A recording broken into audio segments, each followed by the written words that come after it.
Hi friends, బాగున్నారా? నేను office నుంచి ఇంటికి వెళ్తూ ఉన్నాను. సో ఈ మెయిన్ వైల్లో నాకేమైందంటే, రోజు చూస్తూ ఉంటాను, బట్ డైలీ ఏమనిపిస్తుంది అంటే మధ్యలో ఆగి ఈ వాటర్ అంతా చూడాలి అనిపించేది. బట్ ఎప్పుడు కూడా అలా నేను ఆగలేదు. బట్ మీ అందరికీ చూపించాలి అనేసి ఈరోజు ఆగాను. ఆగి ఓనర్ వెళ్తా ఉన్నాడు. సో ఓనర్ని అడిగాను అనమాట, అక్కడికి వెళ్ళొచ్చా అన్న అంటే, వెళ్ళొచ్చమ్మా పర్లేదు నాదే అన్నాడు. ఎవరన్నా ఉంటారంటే ఎవ్వరు లేరు, ఒక్క ఆయన ఉన్నాడు బర్రెలు వేసుకుంటూ, ఏం కాదు నువ్వు వెళ్ళు అన్నాడు.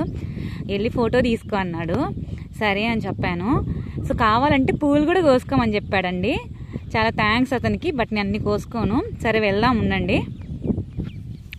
చూడండి దగ్గరకు వచ్చేసాము. బంతి పూలు ఎంత బాగున్నాయో.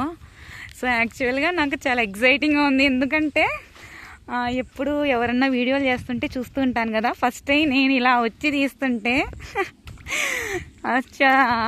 భలే హ్యాపీగా అనిపిస్తుంది. సీరియస్లీ ఒకసారి నేను నా ఫ్రెండ్ ఇద్దరం రోడ్డు మీద పోతూ ఉంటే, నా ఫ్రెండ్ ఏం చెప్పిందంటే, బంతిపూల చెట్టు భలే ఉన్నాయి, పోదామా, పోవాలనిపిస్తుంది అని చెప్పింది. వెంటనే ఆపేసి నేను బంతిపూల చెట్టు కాడికి వెళ్ళిపోయి ఫోటోలు తీపించుకున్నాము. సో బట్ ఇప్పుడైతే సింగిల్గా ఉన్నాను, ఎవ్వరు లేరు. లైఫ్ చాలా షార్ట్ కదా. So happy with every second అనమాట. చాలా బాగున్నాయండి. అసలుకి నాకైతే చాలా హ్యాపీగా ఉంది. చూడండి ఎంత బాగున్నాయో. అమ్మ అమ్మ అమ్మ బంతి పూలు అసలుకి.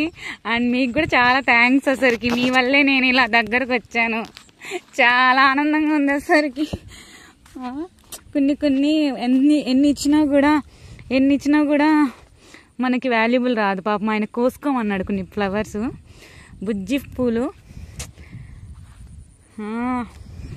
సో ఎగ్జైటింగ్ కదా. థ్యాంక్స్ అండి, thank you, bye, take care.